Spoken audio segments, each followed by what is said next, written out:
The word jihad is mentioned in the Quran about 41 times. The words mercy, peace, and compassion are mentioned about 355 times. Yes, come in.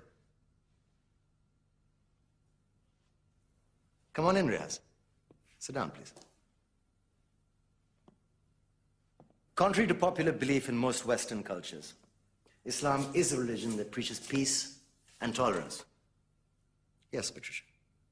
If Islam truly is a religion that preaches peace, then how come the world's most troubled spots, the West Bank, Afghanistan, Pakistan, Iraq, they're all plagued with Islamic terrorism? Well, that depends on your definition of terrorism. Some might argue that the U.S. invasions of countries like Iraq and Afghanistan are also acts of terrorism. No, those were acts of war to get rid of despotic regimes. Or a means of getting at a country's oil. Conspiracy theories.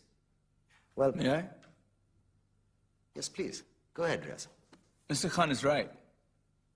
I mean, if we're talking about terrorists, the world's biggest terrorists are the white superpowers. Come on now. No, really, stop and think about it. Explain 9/11. Okay. Do you know how many people died in the Twin Towers strike? Around 3,000. And do you have any idea how many people died in the bombing of Afghanistan? Take a wild guess. More than 15,000 people died. And that's just conservative figures. About 50,000 tons of explosives were dropped on innocent civilians. Men, women, children. Yeah, but that was because of the Taliban. Now that you brought it up, did you know that the Taliban was a creation of the CIA to fight the Russians? Whatever. They were still harboring terrorists. Yeah, right. Terrorists that were never found. Just like the weapons of mass destruction that were never found in Iraq. Do you want to get into the death toll in Iraq? 500,000 civilians and counting.